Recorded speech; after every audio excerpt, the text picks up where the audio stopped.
Praise the Lord. Again, good evening everyone, and we're going to talk about how to receive your miracle. Marami po tayong mga infirmities or iba't iba pong mga problema sa buhay. Lahat po tayo mayroong pong concern sa buhay. Po pwedeng yan ay finances, yan ay po ay physical, no? Na mga sakit at karamdaman or relationship. Or we could say about your business, about your husband, about your children, or anumang pong mga problema. No? Iba-iba pong problema ng bawat tao. Pero lahat po ay may problema. Wala naman pong taong walang problema. No? Yung katabi mo may problema din yan. Hindi niya lang sinasabi. No? Sinosolo niya lang. Yung iba naman, parang tinatanggap na lang nila na ganyan talaga buhay siguro.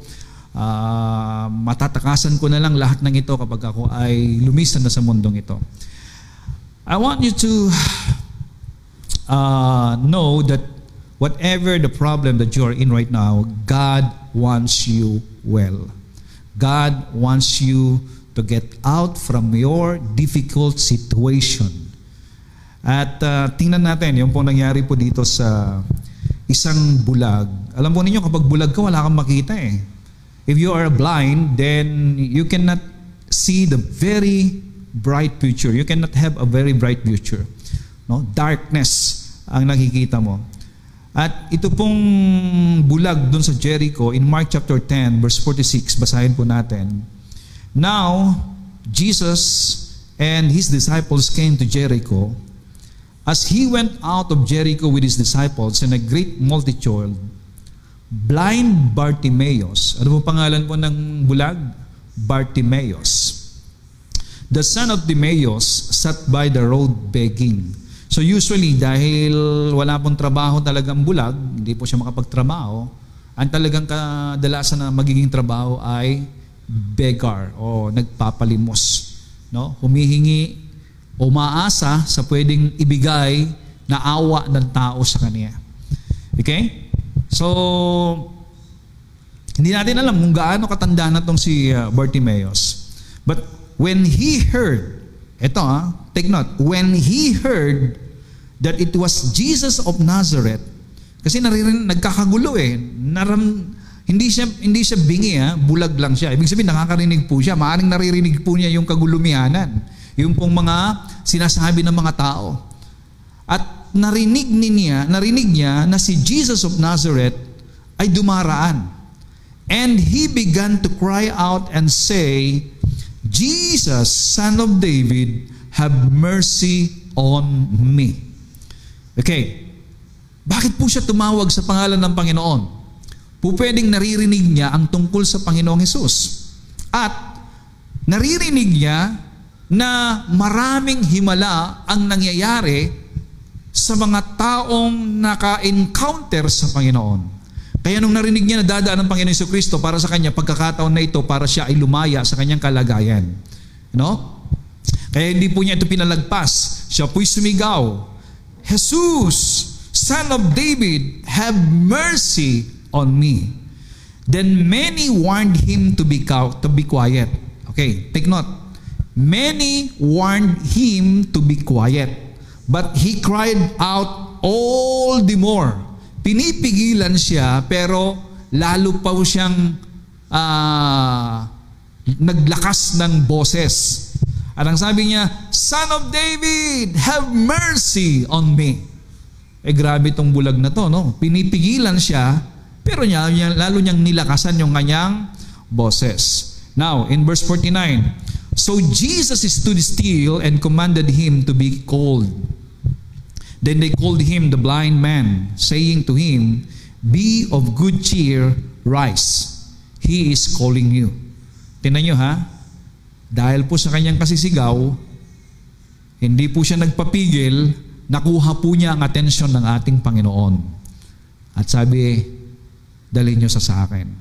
Alam mo ninyo, nung tumigil ang Panginoon at pinadala, ibig sabihin, nagkaroon po ng pag-asa. Okay? Napipicture nyo sa mind ninyo yung pong nagaganap para kayong nagbabasa ng para kayong nanonood ng pelikula, no? Imagine a blind man now the miracle worker, the healer, ay nagsabi, dalhin niyo siya sa akin. And throwing aside his garment. So ibig sabihin, meron po siyang garment o cloak. He rose and came to Jesus. So Jesus answered and said to him, "What do you want me to do for you?" Tinatanong ni Lord, ano ang kailangan mo? Okay? So the blind man said, "Rabboni," Rabbi, na ibig sabihin teacher. Okay? "I want to receive my sight, that I may receive my sight." Then Jesus said to him, "Go your way, your faith has made you well." Ano po nagpagaling doon sa bulag? It is the faith. Your faith has made you well. And immediately he received his sight and followed Jesus on the road. Wow, I love this. I love this story. Now, paano natin ngayon matatanggap ang miracles po natin? Iba-iba po sitwasyon. Maaaring ito'y bulag, pero we're not talking about the blind alone. Whatever your situation right now, po pwedeng ito'y imposible na. Kasi imposible itong bulag na to na makakita pa. Wala siyang pag-asa. At para sa kanya, siguro, nung wala siyang maririnig na po pwedeng magpagaling sa kanya, tanggapin na lang niya hanggang siya po ay mamatay. At marami pong ganyan tao. Kung ano po yung kanyang sitwasyon sa buhay, tanggapin na lang. Pinanganak akong mahirap, mamamatay akong mahirap. Ipinanganak akong walang pinag-aralan, then mamamatay akong mahirap. Pinanganak ako, meron akong nagkasakit ako ng ganito, tanggapin ko na lang hanggang sa mamatay ako. So marami pong mga tao, tinatanggap na lang nila yung kanilang sitwasyon. But blessed are you tonight. Do not accept the bad condition that you are in right now, because you have a living hope. Here is Jesus, and you have to call on His name. Now, what is the number one? Number one, for you to receive your miracle is this: call on the name of the Lord. Tumawag ka sa pangalan ng Panginoon.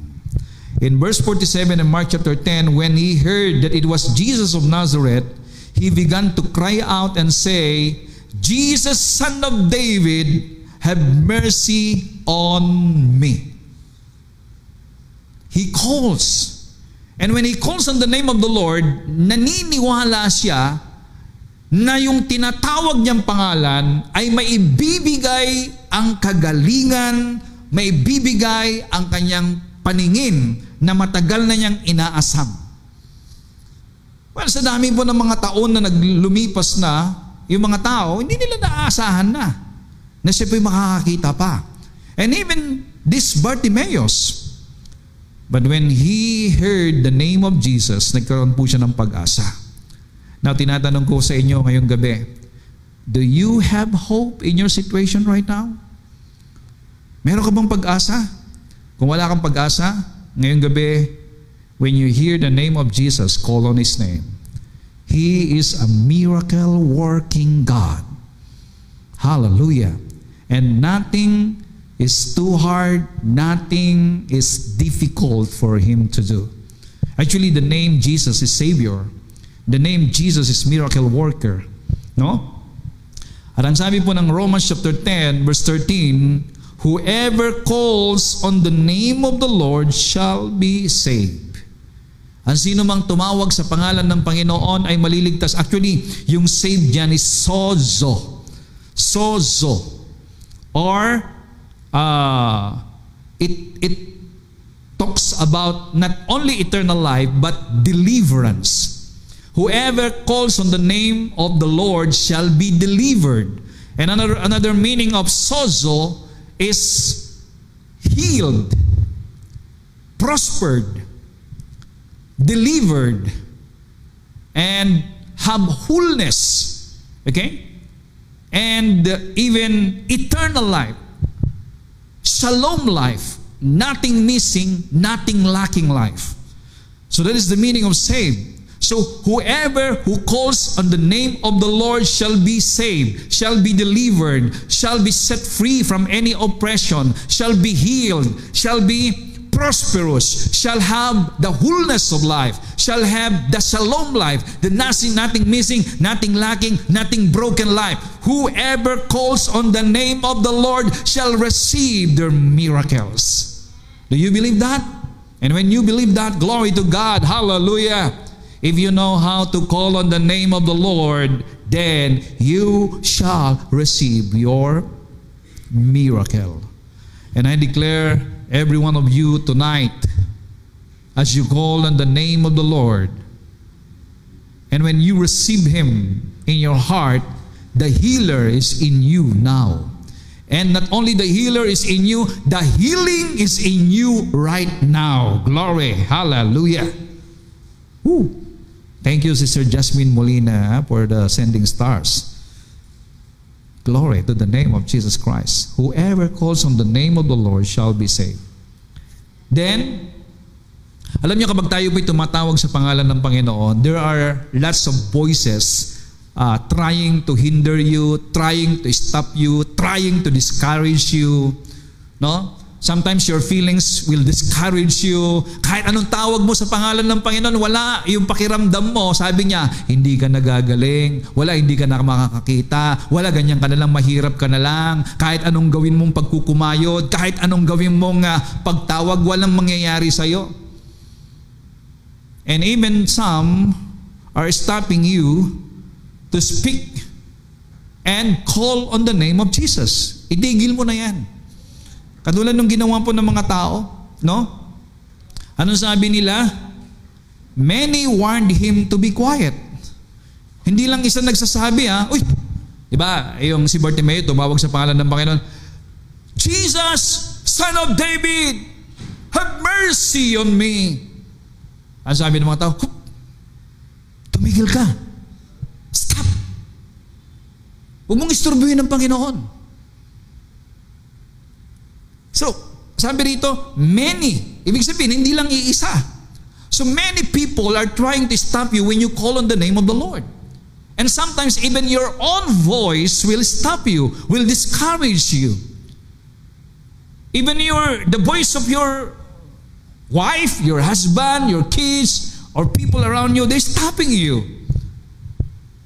At yung pong mga tao pong mga gustong magpapigil sa iyo ay hindi nila alam na po pwedeng mabago pa ang buhay mo. So, what is the lesson here? Stop listening to voices trying to keep you the way you are. Stop. Just keep. Anong ginawa po ni Bartimeus nung siya po'y pinipigilan? He cried out the more. Siya po ay lalong nagsumigaw. Lalong po niyang nilakasan ang kanyang boses. Kaya kapag ikaw po ay merong nagpapapigil sa iyo, lalo mong lakasan ang tumawag sa pangalan ng Panginoon. May nagpipigil sa iyo na maglingkod sa Lord, lalo mong sigasigan. Lalo kang maglingkod, lalo kang mag-apoy. Some are discouraging you, then lalo kang mag-apoy sa paglilingkod. Some are discouraging you to call on the name of the Lord at magsasabi wala ng pag-asa, ganyan na kalalang, lalo mong sisigaw, lalo mong lalakasan ng iyong sigaw. Oh, glory to God. Many people told him to be quiet, but he cried out even more. Ito pong maganda rito. He refused to accept his condition as God's will. Hindi niya tinanggap na yung kanyang kondisyon niya na bulag ay mananatili na lamang na ganon at kalooban ng Diyos. Kapatid, hindi kalooban ng Diyos na ikaw ay naghihirap. Hindi kalooban ng Diyos na ikaw ay depressed. Hindi kalooban ng Lord na ikaw ay may sakit at karamdaman. Hindi kalooban ng Lord na ikaw ay ganyan na lamang na wala na bang pag-asa. No, that's not the will of God. The Bible says Jesus went around doing good, preaching the gospel, and healing the sick, cast out evils, So, ang Panginoong Jesucristo, nung siya po'y nandito sa lupa, siya po ay humayo, umiikot, naghahayag ng gumagawa ng mabuting bagay. Ano po yung mabuting bagay na ginagawa ng Panginoon? Naghahayag ng mabuting balita tungkol sa kaharian ng Diyos, nagpapagaling sa mga may sakit at karamdaman, at siya'y nagpapalaya sa mga inaalihan ng masamang espiritu, at gusto niya lahat ay malaya mula sa pagkabihag ng demonyo. Ibig sabihin, preaching the good news is doing good. Healing the sick is doing good. Delivering the people of their oppressed condition is doing good. So Jesus Christ went around doing good when He was here on earth. At yung pong kagustuhan at will ng Lord na ganyan, mula noon hanggang ngayon at magpakailanman ay kalooban ng Diyos na mangyari at maganap sa buhay ng bawat tao. At kung ikaw ay naghihirapan at anumang problema na meron ka ngayon, the Lord wants you well. The Lord wants you to be freed. The Lord wants you to see and have the eyesight, restoration of eyesight na katulad ni Bartimaeus. Bartimaeus refused to accept his condition as God's will. Whatever bad situation that you are in right now, don't accept it as God's will for you. Now, rebuke it, resist it in Jesus' name. Amen? Glory to the name of Jesus Christ. Hallelujah. So when you face resistance, my friend, add persistence. Kasi ang demonyo hindi natutuwa na lumalapit ka sa Diyos. At ang demonyo ayaw niya na ikaw ay lumaya sa iyong kondisyon. Ang demonyo ayaw niya na lumaya ka sa iyong kinalalagyan. Gusto niya manatili ka dyan sa kinalalagyan mo na bulag, kinalalagyan mo na mahirap, kinalalagyan mo na depressed, may sakit. Ayaw ng diablo na ikaw ay lumaya mula sa kasalanan na kinalalagyan mo. Gusto niya manatili ka diyan. Kaya kapag ka ngayon gusto mo, you are calling on the name of the Lord, then somebody comes to stop you. But keep going as you call on the name of the Lord. Romans 10:13 says, everyone who calls on the name of the Lord shall be saved. So, again, when you face resistance, add persistence. When you face resistance, press through until you receive your promise. Meron bang pangako ang Diyos sa buhay mo ninyo? Then, hold on it. Huwag niyong bibitawan. Lagi ko nga sinasabi yung nga magtataya ng loto mayroon silang inaalaga ang numero na umaasa sila na lalabas yun. Sino sa inyo nag-alaga ng numero sa weteng, sa loto? Umaasa na someday, somehow lumalabas. Yung iba tumatama di ba? Yung numero nga, marunong sila mag-alaga Alagaan mo ang salita ng Diyos. Hindi ka niya hihiyain. The word of the Lord, the promise of the Lord will never ever fail you. Whatever the promise of God, it will come to pass in your life. Oh, glory to God. So, don't give up. Sabihin nga natin, don't give up. Sabihin mo, isulat mo sa pangalan mo dyan. Isulat mo yung pangalan mo. Sister Au Fortes, don't give up. Sister Isabel Pecha, don't give up. Chodora Bernardo Villanueva, don't give up. O kung meron kayong kakilala na they almost giving up, itag mo yung pangalan nila, say, don't give up. Don't stop calling on the name of the Lord. Don't stop serving God. Don't stop. Your miracle is coming. Jesus is your Savior. When Jesus heard Bartimaeus crying out, he stood still. Actually, during this time, si Jesus nasa labas pa ni Bartimaeus. But you know what's the good news tonight? Jesus is not outside from you. He is in you. Hallelujah. At dahil nasa sa iyo ang Panginoon, glory to God, even your whisper, anytime, any moment, even during the middle of the night, anumang oras ng gabi, there is no busy moment kay Lord na hindi niya ikaw mabigyan ng time. There is always a vacant time for the Lord to hear your cry. At kahit hindi ka na sumigaw na katulad ni Bartimaeus, even your sigh, yung buntong hininga mo lang, and even your cry, even without word coming out of your mouth, if you call on the name of the Lord, believe healing is in you because Jesus is the healer. Now, Jesus is in you. The healer is in you. Friend, kung natanggap ni Bartimaeus ang kalayaan mula sa pagiging bulag, kung natanggap ni Bartimaeus ang kanyang matagal nang inaasam, higit mong matatanggap ang himala ng Diyos ngayong gabi. When you call on the name of the Lord, whatever that desire of your heart. Hallelujah. So that number one, call on the name of the Lord. Number two is this. Napakahalaga po ito. Throw your garment off. Di ba nung tinawag na si Bartimaeus? O yan, magpakatatag ka. Tinawag ka na, tumigil ang Panginoon. Siya po'y lumapit. Alam po ninyo, meron siyang garment. Yung garment na niya yun po yung pinakaingat-ingatan niya. Ang sabi po ng Bible, verse 50 in Mark chapter 10, and throwing aside his garment, he rose and came to Jesus. What is the picture of the garment? Alam niyo, in the Bible, when we speak garment, it talks about the righteousness. When he came to Jesus, he threw his garment. Ibig sabihin, kapag lumapit ka kay Kristo, took away your own righteousness. Took away your self-righteousness. Pag lumapit ka sa Panginoon, huwag mong ihaharap ang sarili mong katwiran sa Kanya. Na para bang karapat-dapat ka na tumanggap ng himala dahil matuwid ka, dahil malinis ka, dahil sa sarili mong kalinisan at katwiran. No, take off your garment. Set aside your garment. Take away your garment and allow the garment of Jesus Christ for you to receive your miracle. So ano po ibig sabihin dito? Pag lumapit ka kay Kristo, tanggalin mo ang iyong self-righteousness. Tanggalin mo ang sarili mong katwiran. Ipakita mo na wala akong katwiran para tumanggap ng himala, pero dahil sa katwiran ni Kristo, His garment is enough for me to receive my miracle.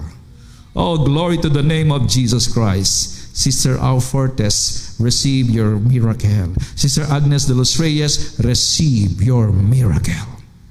Now, there is a parable of the wedding feast. Tingnan nyo let's talk about this garment. Dito po sa parable of the wedding feast, meron pong isang hari na nagpatawag ng mga bisita dahil sa kasal ng kanyang anak. Nakahanda na po lahat, pagkain. So yung po mga alipin ay lumabas para magtawag. Kaya lang, wala silang naimbitahan sa lahat ng mga invited. Kasi yung mga invited, sabi nila, dami namin trabaho. May labahin kami, may negosyo kami, dami namin pakaining baboy, dami namin tindang tilapia, dami namin tindang manok, baboy, dami namin kababuyan, ang dami namin kahayupan. So wala kaming time dyan. Yung iba naman ay ikakasal, Yung iba naman ay magtutur, Yung iba naman ay maraming trabaho, basta maraming trabaho. Bumalik po yung mga alipin na malungkot. At ni-report nila sa hari, wala pong naimbitahan Busy daw po sila. Nabasa nyo yun? Kung hindi nyo pa nababasa, basahin yung Matthew chapter 22. Eto ngayon, ang sabi ng hari, edi pumunta kayo sa lansangan, imbitahin nyo lahat ng tao. At kung sinong may imbitahin nyo, papuntahin dito. So ibig sabihin, those invited are not available, so go anywhere and invite all people. Actually, this is speak about the Israelites. Ang mga Israelita, they reject the invitation of Jesus Christ. At dahil ni-reject nila, sige, punta kayo sa mga Hentil, yan, sa mga Pilipino, pumunta kayo sa Candelaria, pumunta kayo sa Luzon, Visayas, Mindanao, pumunta kayo sa lahat. Yan ibig sabihin po nun. At ito ngayon, napuno po yung bulwagan. Na-invite po yung mga taga-Candelaria, yung mga taga-Santa Catalina, yung mga taga-Pahinga, na-invite sila. Kompleto. Napuno yung bulwagan.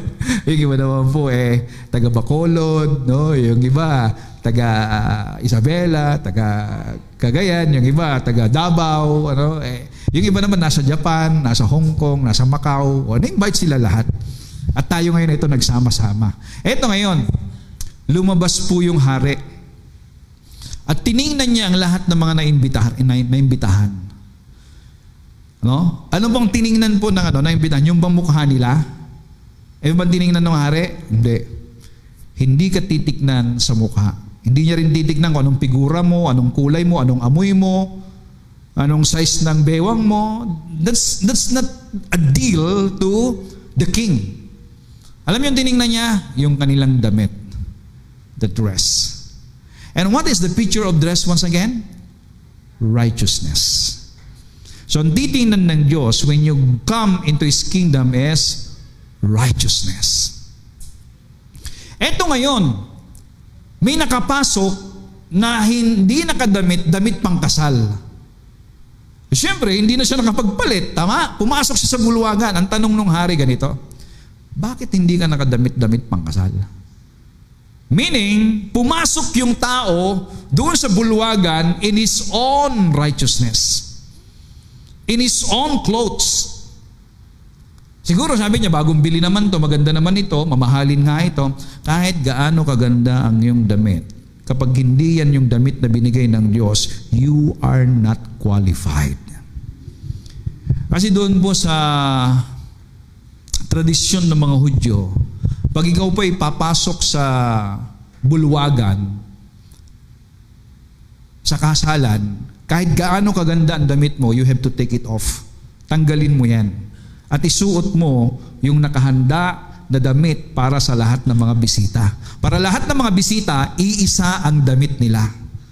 Ibig sabihin, they are uniformed, provided by the king. The dress that you enter into the bulwagan dun sa kasal is provided by the king. Same thing. Kasi ang sabi ni Lord, nang sinabi po niya yung parable na ito, the kingdom of heaven will be likened to,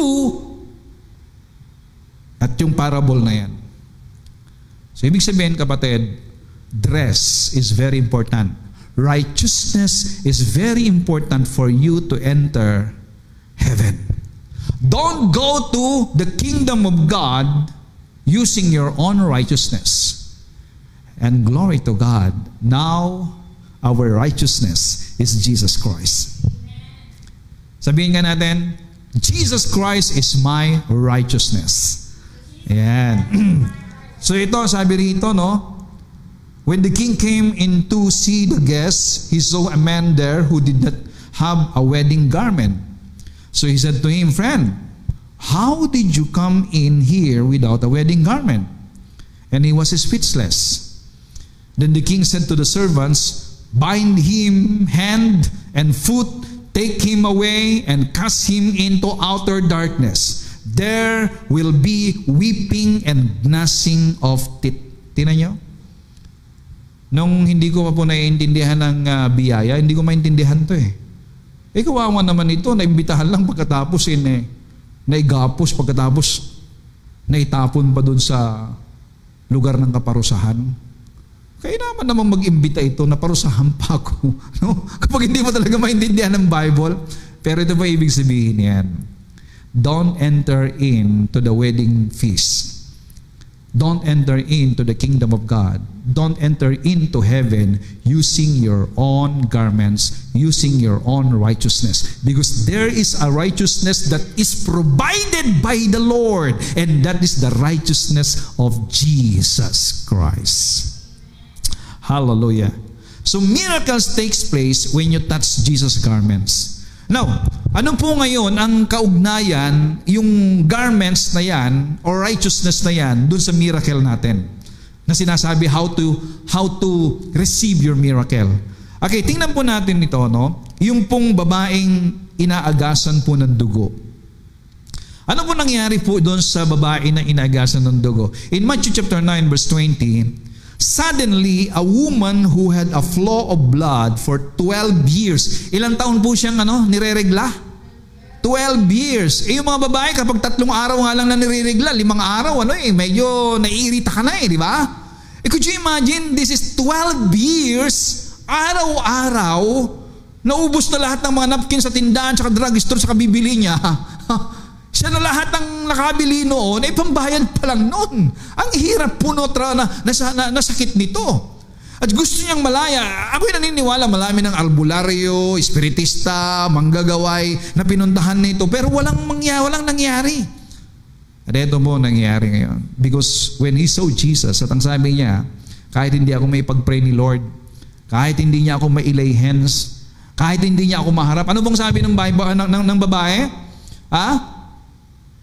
Sinabi niya doon sa sarili niya in verse 21, she said to herself, if only I may touch his garment, I shall be made well. Anong sabi niya?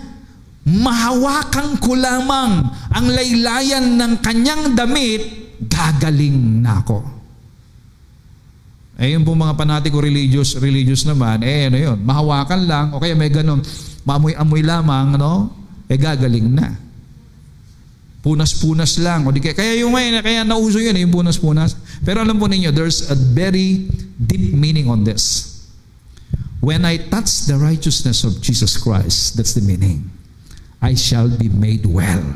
When I have the righteousness, kasi when you touch the righteousness of Jesus Christ, ibig sabihin, yung katwiran niya, dumaloy sa iyo, gagaling ka.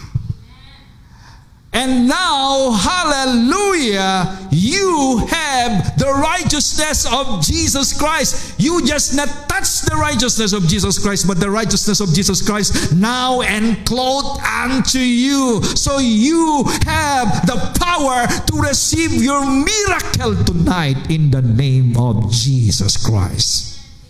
Hindi lamang po yung babaeng inagasan ng dugo. Could you imagine on this problem? Ako'y naniniwala sa dami po ng kanyang pera, naubos na, naghirap na sa kapapagamot nito. Pero nagkaroon po siya ng pag-asa nung nakita niya ang Panginoon. Alam mo ba niyo na ang daming binayolate tong babaeng to? Alam niyo ba na sa kultura ng mga Hudyo, kapag ikaw ay may regla, hindi ka pwedeng lumabas sapagkat itinuturing kang marumi? Parurusahan ka pag nalaman ng mga Pariseo, yung mga teachers of the law, parurusahan ka kapag alam nila na nireregla ka, because kapag nireregla ang isang babae, during those time, ay tinuturing na marumi. At kapag may nakahawak sa'yo, nagiging madumi din yung nakahawak sa'yo. Biruin mo ngayon, sumiksik pa sa doon sa maraming tao. At sino mang mahawakan niya, ito po matindi yan. Itinuturing na marumi yung babaeng nireregla, na may sakit. So ibig sabihin, para sa kanya, doon sa paniniwala ng mga Hudyo, kapag anong mahawakan ng marumi, nagiging madumi. Pero ito pong paniniwala ng babae, kapag nahawakan ko, hindi siya madudumihan. Ako ang malilinis. Ang kagalingan ay sumasa akin. So ibig sabihin, baliktad po ang nangyari. Imbes na madumihan si Jesus, yung katwiran ni Jesus, dumaloy sa kanya. At nung dumaloy ang katwiran ni Jesus doon sa babaeng nireregla ng 12 years, gumaling po siya. When you touch the righteousness of Jesus Christ, you shall receive your miracle, your healing, your breakthrough in your life. Glory to the name of Jesus Christ. So whatever sickness and diseases that you are going through right now, I speak healing flows in your body because the righteousness of Jesus Christ is in you, in Jesus' name. Eto naman, isa pa. Mga sakit, may sakit. In Matthew chapter 14, 34 to 36. When they had crossed over, they came to the land of Gennesaret. Alam niyo yung Gennesaret? Meron po mga demon possessed dito. Tsaka marami pong mga may sakit at karamdaman. During those time, ang daming may sakit at karamdaman. Parang sa panahon din natin ngayon. Daming sakit ng mga tao ngayon. Sakit sa bulsa, sakit sa pag-iisip, sakit sa puso. Sakit sa nararamdaman, sakit sa pag-ibig. Dami sakit ng mga tao ngayon. But whatever sickness you are in right now, kaya nga po tingnan nyo yung mga hospital talagang grabe, nayaman. Verse 35, and when the men of that place recognized him, they sent out into all that surrounding region, brought to him all who were sick. Now, nung balitaan nilang nadudoon ng Panginoon, dinala lahat na may sakit at karamdaman. According to this verse. And begged him, sila nakiusap, that they might only touch the hem of his garment. Actually, hindi na sila nagsabi na, Lord, ipag-pray mo naman, Lord, ilay hands mo naman, Lord, i-cast out mo naman yung sakit at karamdaman yan, yung demonyo na yan. Hindi nila Ang kanilang pinakiusap dito, no? Beg him that they might only touch the hem of his garment. Mahawakan lang yung laylayan. Iba naman talagang yung mga religion. Kaya ang dami, mahawakan lang daw, mahawakan lang. Pero hindi nila naintindihan na dumaloy lamang ang katwiran ni Jesus sa iyong buhay, kapatid. Miracles will take place into your life. At ang sabi dito, and as many as touched it were made perfectly well. Glory. Anong nangyari sa mga may sakit at karamdaman na nakahawak po sa damit ng Panginoon? They are made perfectly well. Paano natin mahawakan ngayon ang damit ng Panginoong Kristo? Again, dress is a picture and it speaks of righteousness. When you touch the righteousness of Jesus Christ, when you have the righteousness of Jesus, miracles will come and take place unto you. Kaya kapatid, now that you know that you have the righteousness of Jesus, miracle is now happening in your life. Miracle is now happening in your life. Healing is now happening in your life. Breakthrough is now healing. It's now happening in your life. I speak this in the name of Jesus. And as you believe on that, it will leave your body. And you have the divine life of the Lord, divine health coming to you right now. Okay, what's the number 3? Believe God wants to fulfill your desire, not just your needs. Hindi lamang po yung desire mo, kundi hindi lamang yung needs mo, kundi yung desire mo. What is your desire? Hindi lang yung kailangan mo, kundi yung desire mo. The Lord wants to fulfill your desires. In verse 51, balik tayo dun sa bulag. Ang tanong ni Lord, what do you want me to do for you? Kapatid, tinatanong ni Lord sa iyo ngayong gabi, what do you want the Lord will do in your life right now? Anong gusto mong gawin ng Panginoon? Ano po sabi ni Bartimeus? Gusto kong magkakotse, sabi niya. Gusto kong magkabahay. O sabi niya, gusto kong magkaasawa. Ano bang gusto niya? Siyempre, yung pong pinakakailangan niya. Ang makakita sa kanya ay kayamanan. Ang makakita sa kanya ay buhay. Ang makakita sa kanya ay sapat na hitigit pa sa anumang kayamanan. Kapatid, mapalad ka, nakakakita ka. You have riches in your body right now. Si Bartimeus ngayon, hindi nawalan ng pag-asa, bulag eh. Ikaw pa kaya? Dalawang mata mo. Amen? Rejoice. Pero naman problema mo ngayon, the Lord says, the Lord is asking, what do you want me to do for you? Sulat nyo dyan, anong gusto ng Lord na gusto mang mangyari sa buhay ninyo ngayon? Gusto nyo gumaling? Lord, I want to be healed. Write it down. Lord, I want my business to prosper. Lord, I want to have a boyfriend. Kung boyfriend yan, sige. Specify mo. Malalaman natin ngayon mga single ngayon gabi. Okay? So what do you want the Lord to do in your life right now? At ang sabi po ng Psalms 37 verse 4, delight yourself in the Lord, and He shall give you the desires of your heart. Wow. Ano ba sabi? Delight yourself. Sa Tagalog, ang ganda eh. Ang pagkasabi po dun sa Tagalog ng Psalms 37 verse 4, hanapin mo ang iyong kaligayahan sa Panginoon at ibibigay niya ang hangarin ng iyong puso. O saan mo hanapin ngayon? Paano mo ma-receive ang miracle mo? Delight yourself in the Lord. Hanapin mo ang kagalakan mo sa Lord.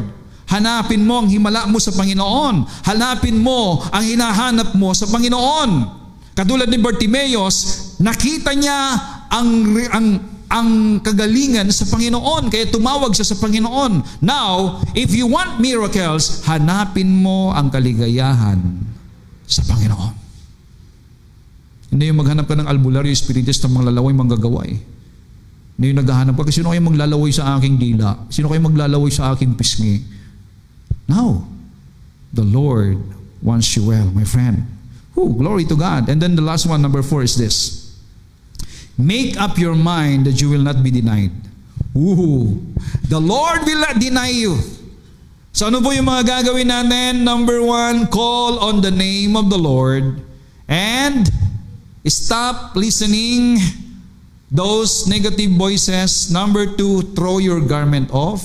Tanggalin mo ang iyong sariling katwiran.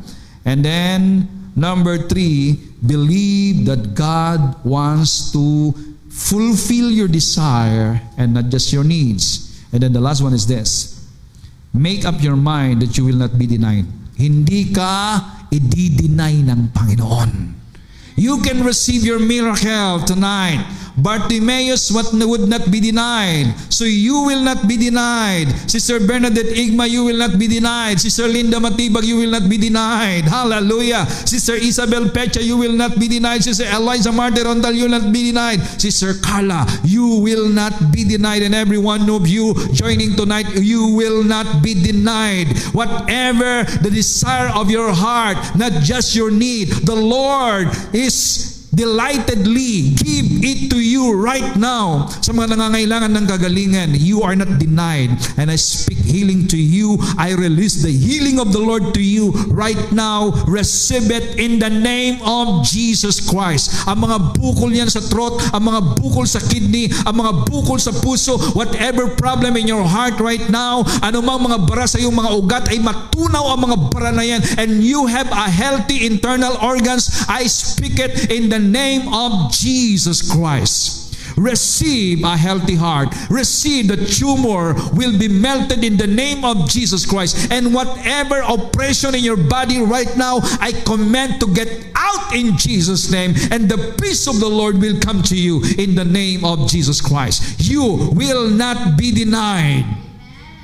And I declare in the name of Jesus Christ, even in your finances, you have a divine connection. The Lord will give you bright and brilliant ideas. The Lord will give you wisdom. Jesus is your wisdom. And God will give you wisdom in everything you do, and all the work of your hands shall be blessed. Ano mang hawakan ng iyong kamay ay mapapagpala. Ano mang negosyo na yung gagawin mo ay mapagpala. In the name of Jesus Christ, I speak it, I declare it, it shall be, it will be unto you in Jesus' mighty name. Receive it in Jesus' name. Oh, glory to God. Hallelujah. Hallelujah. Praise the name of Jesus Christ. Father, thank you for the healing right now, for the deliverance right now. Thank you, Lord, for the financial breakthrough right now. And thank you, Father God, for the salvation of those loved ones right now. Everyone joining tonight, your relatives, your friends, the family members, your kids, your children, your relatives, they are saved in Jesus' name. Ano mang katigasan ng puso ay matunaw. Ito'y lumambot sa pangalan ni Jesus. Oh God, thank you. Say, I receive it. Lord, thank you for my healing. Say, thank you for my healing. Thank you for my deliverance. Thank you for the salvation of my loved ones. Thank you, Lord, for the breakthrough financially. Thank you, Lord, sa kasaganaan ng aming buhay, sa kapayapaan ng aming buhay. Just give thanks to God now. Begin to rejoice. Thank you, Lord, I am righteous. At because I am righteous, the righteousness that Jesus Christ gave me, ang katwiran ko ay katwiran ni Kristo. At dahil sa katwiran ni Kristo ay nasa sa akin, I am healed. whoever touched the hem of Jesus' garments, they were all healed. You are not just touching the righteousness of Jesus Christ. The righteousness of Jesus Christ is now in you, my friends. So receive your healing right now in the name of Jesus Christ. Oh God, thank you. Hallelujah. Praise the name of Jesus.